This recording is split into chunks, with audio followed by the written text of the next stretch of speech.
जय हिंद साथियों। इसरो ने अभी अपना हाल फिलहाल के अंदर 2031 तक के लिए अपना शुक्रयान मिशन को टाल दिया है। जी हाँ, जो कि मिशन पहले 2024 के अंदर लॉन्च होने वाला था, अब इसरो ने उसको 2031 तक के लिए टाल दिया है और उसने कहा है कि हम 2031 के अंदर इस शुक्रयान मिशन को भेज रहे होंगे। आखिरकार इसरो की तरफ से इतना डिले क्यों किया जा रहा है? क्या था ये शुक्रयान मिशन? कितना महत्वपूर्ण था ये भारत के लिए और कौन से नंबर का इंटरप्लेनेटरी मिशन था? सब कुछ जान रहे होंगे आज की इस क्लास में। आइए क्लास को शुरुआत करते हैं। तो देखिए, पहले जब हम शुक्रान मिशन के बारे में जानकारी ले रहे हैं तो पहले हमें जानकारी होनी चाहिए कि आखिरकार वीनस या फिर वीनस प्लैनेट क्या है। तो देखिए, जब हम बात करते हैं थोड़ा सा वीनस के बारे में, तो देखिए ये आपका सोलर सिस्टम है। सोलर सिस्टम के अंदर आपके 8 प्लैनेट्स जो हैं टोटल प्रेजेंट हैं। उनमें से प्लूटो को अगर हटा दिया जाए तो 8 प्लैनेट्स हैं और प्लूटो को अब प्लैनेट्स की कैटेगरी के अंदर नहीं रखा जाता है, तो इसलिए हम 8 प्लैनेट्स ही मानते हैं। इनमें से दूसरे नंबर का जो प्लैनेट है उसको हम वीनस बोलते हैं। अर्थ का ट्विन सिस्टर भी बोला जाता है इस वीनस को। सबसे ज़्यादा ब्राइटेस्ट स्टार भी बोलते हैं इसको। मॉर्निंग और इवनिंग स्टार के नाम से भी जानते हैं। ठीक है। इस प्लैनेट की अगर एक खासियत है, जैसे पृथ्वी जो है आपकी वेस्ट से ईस्ट की तरफ घूमती है सन की चारों तरफ, ठीक उसी प्रकार से ये जो प्लैनेट है वीनस वो उल्टा घूमता है। दैट मीन्स ये ईस्ट से वेस्ट की तरफ अपने सर के चक्कर लगा रहा होता है। इसके बारे में एक जो खास बात ये है कि इसके अंदर एक दिन जो होता है वो इसकी साल से ज़्यादा बड़ा होता है। यानी कि इसकी जो बात करते हैं 225 पृथ्वी के दिन जब गुजर जाते हैं तो वहाँ पर एक दिन होता है। ठीक है, 243 अर्थ डेज लगते हैं इसको एक बार अपना चक्कर कंप्लीट करने में। यानी कि जो इसकी एक साल होती है वो 243 दिन की होती है और जबकि वहाँ का एक दिन जो होता है वो 225 दिनों का होता है पृथ्वी के दिनों से।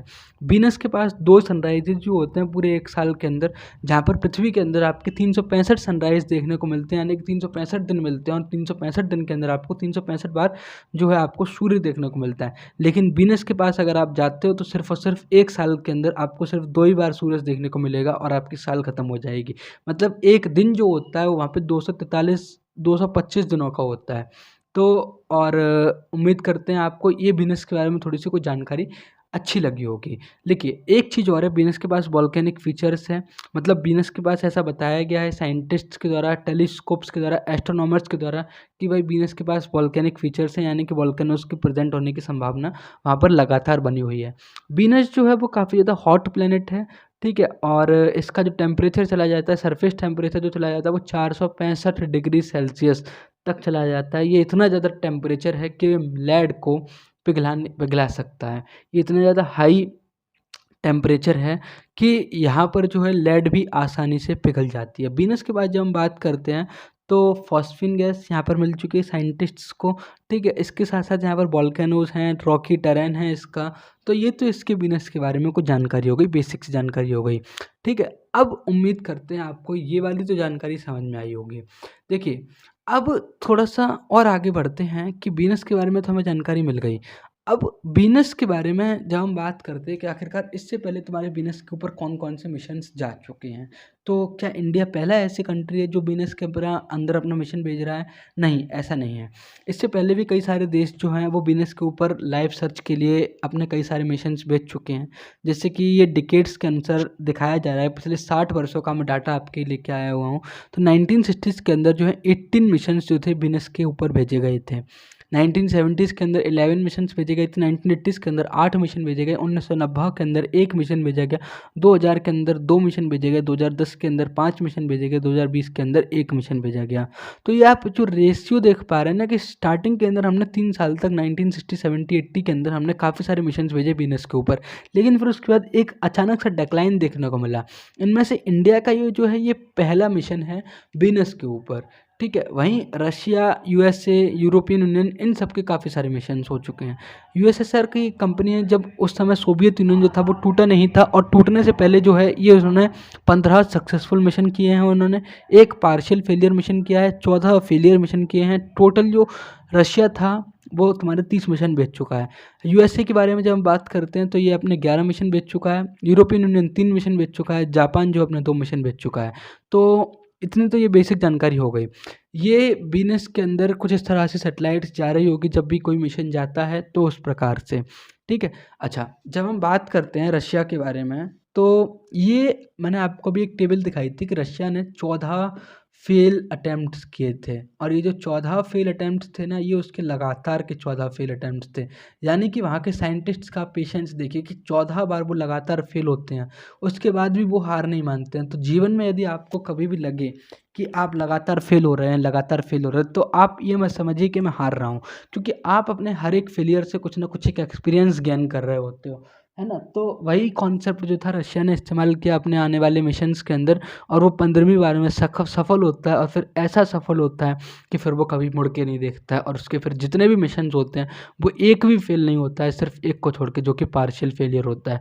तो जीवन में यदि आपको लग रहा है कि आप लगातार फेल हो रहे हैं मेहनत करने के बावजूद भी, तो थोड़ा सा सब्र रखिए, है ना, क्योंकि वो जो फेल हो रहे हो वो आपको भगवान जो है मजबूत बना रहा है। ठीक है, तो कुछ इस प्रकार से आप अपने जीवन में मोटिवेशन ले सकते हैं। ठीक है, थोड़ा सा आप वापस कॉन्सेप्ट के ऊपर आते हैं। जब हम बैनरा मिशन की बात करते हैं तो ये इसका 15वां मिशन था, जो कि 1960 से ही लगातार कोशिश करता हुआ आ रहा था, और 1967 के अंदर जो है बैनरा मिशन, जो इसका रशिया का पहला मिशन था, जो कि सक्सेसफुल होता है। वीनस मिशन पहला सक्सेसफुल मिशन जो होता है वीनस का, लगातार 14 फेल अटेम्प्ट्स के बाद, तो उसका नाम है बैनरा 4। ठीक, उसके बाद ये वीनस प्लैनेट्स के बारे में थोड़ी सी बेसिकली जानकारी दे रखी है मैंने, कि वीनस का जो प्रेशर है 90 गुना अर्थ से ज़्यादा है, टेम्परेचर जो है 465 डिग्री सेल्सियस है, विंड्स जो है 100 मीटर पर सेकंड की रफ्तार से बहती हैं। ठीक है, वीनस को हम ट्विन सिस्टर के नाम से जानते हैं। ठीक है, अब आखिरकार हमने इसको 2031 तक के लिए क्यों डिले कर दिया है। देखिए, आपने एक कॉन्सेप्ट पढ़ा होगा, साल 2031 के अंदर जो है, मतलब जब हमने मार्स मिशन भेजा था तो 2014 के 13 के अंदर, तो मार्स जो था वो पृथ्वी से सबसे पास था, यानी कि जो उसकी ऑर्बिट थी वो सबसे ज़्यादा पास थी पृथ्वी के। तो हमें जो था कम फ्यूल इस्तेमाल करना पड़ता, है ना। तो इसलिए हमने 2013 के अंदर मंगलयान को उस समय चुना था। ठीक इसी प्रकार से 2024 के अंदर जो थी वो सबसे करीब विंडो जो थी वीनस को एक्सप्लोर करने के लिए, वो थी। लेकिन कोविड की वजह से जो था साइंटिस्ट इतना वर्क नहीं कर पाए, और वो जो मिशन था वो थोड़ा सा डिले हो गया। तो और जो नेक्स्ट ऑर्बिट जो है, अब जो वीनस जो होगा अर्थ के सबसे जो क्लोज होगा, वो तुम्हारा 2031 के अंदर होगा। तो इसलिए जो है इसको डिले किया गया है 2031 तक के लिए, ताकि साइंटिस्ट को और टाइम मिल जाएगा उस मिशन के ऊपर वर्क करने के लिए, और साथ ही साथ हम कम फ्यूल के अंदर जो है उस प्लैनेट के अंदर अपना इंटरप्लेनेटरी मिशन को सक्सेसफुल कर रहे होंगे, अदर देशों के कंपैरिजन की बजाय। ठीक है, तो अब इस मिशन के अंदर हम आखिरकार करने क्या जा रहे हैं, हम जो है उस वीनस की सरफेस को एक बार देखने जा रहे हैं कि आखिरकार उसकी सरफेस के अंदर क्या क्या मटेरियल प्रेजेंट है, किसकी क्रस्ट बनी हुई है, किसकी उसकी कोर बनी हुई है। तो ये सारी चीज़ें जो हैं हम वहाँ पर देखने जा रहे हैं, उसकी टोपोग्राफी करने जा रहे हैं, उसकी स्ट्रेटोग्राफी करने जा रहे हैं, साथ ही साथ उसकी वॉल्केनोज़ को स्टडी करने के लिए जा रहे हैं, उसके स्ट्रक्चर को समझने जा रहे हैं, उसके कंपोजिशन को समझने जा रहे हैं, उसके एटमॉस्फेयर को समझने के लिए जा रहे हैं, है ना। वेनुसियन आयनोस्फीयर को समझने जा रहे हैं, सोलर विंड इंटरेक्शन को समझने जा रहे हैं। तो कुछ इस चीज़ों के लिए हम जो है अपने शुक्रान मिशन को भेज रहे हैं शुक्र के ऊपर। देखिए, अभी जब हम बात करते हैं शुक्रान मिशन के बारे में, अभी कोई ऑफिशियल जानकारी नहीं मिली है, लेकिन इन्होंने ये बोला है कि भाई अर्थ लाइक प्लेनेट है, सर्वाइवल के लिए हम देखने जा रहे हैं। ठीक है, इसका जो एटमॉस्फेयर है वो इंफ्रारेड, अल्ट्रावायलेट और सब मिलीमीटर वेवलेंथ से मिलकर बनता है। ठीक है, और हम ये सारे इंस्ट्रूमेंट्स जो अपने इस शुक्रान मिशन के अंदर लगा के भेज रहे हैं अपने इस मिशन को। ठीक, तो इसके बाद इसके अंदर चैलेंजेस क्या हैं। देखिए, आज से पहले जो भी मिशंस गए हैं, शुक्रान का जो टेम्परेचर है वो इतना ज़्यादा हाई है कि वहाँ पर कोई भी जो यान है वो एक दिन से ज़्यादा सर्वाइव नहीं कर पाता है। ठीक है, उसका जो एटमॉस्फेयर है वो इतना ज़्यादा थिक है कि मतलब वहाँ पे जो भी एक्टिविटीज़ होती हैं वो उस रॉकेट को या फिर उस जो भी आप स्पेसक्राफ्ट भेजते हो उसको सर्वाइवल के लिए थोड़ी सी दिक्कत का सामना करना पड़ता है, और शायद इसीलिए उसका टेम्परेचर जो 465 डिग्री सेल्सियस तक चला जाता है। तो जो भी आप चीज़ भेजते हो ना वो पिघल जाते हैं वहाँ पर पहुँचते ही, और इसलिए चैलेंजेस ये हैं कि हाई रेजोल्यूशन इंस्ट्रूमेंट्स जो हैं वो वीनस के क्लाउड्स को पेनिट्रेट नहीं कर पाएंगे, इसलिए डार्क जो है वीनस जो है वो डार्क है, ज़्यादा मतलब अंधेरा है वहाँ पर। तो जो जितने भी हम हाई रेजोल्यूशन इंस्ट्रूमेंट्स लगा के भेजते हैं, लेकिन इमेजेस जो है क्लियर आने के चांसेस बहुत ही कम है, क्योंकि वीनस का जो एटमॉस्फेयर है वो काफ़ी ज़्यादा डार्क है, और साथ ही साथ उसके जो क्लाउड्स हैं वो काफ़ी ज़्यादा डार्क हैं, तो इसलिए उनको पेनिट्रेट करना आसान नहीं होगा। तो ये इसके चैलेंजेस हैं। देखिए, अभी तक नासा जो है अपना मैगलन मिशन को भेज चुका है, सोवियत स्पेसक्राफ्ट का वेनेरा मिशन है, अमेरिकन प्रोब का पियोनियर वीनस मल्टी प्रोब्स हैं। तो ये सारे मिशन जो हैं अभी तक वीनस के ऊपर जा चुके हैं।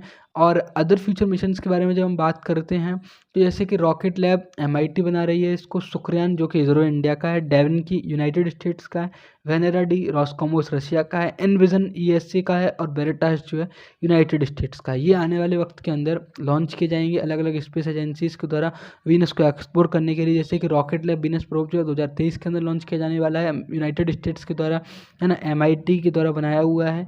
ये शुक्रियान 2031 के लिए, पहले 2024 था, अब 2031 तक के लिए इसको डिले कर दिया गया है।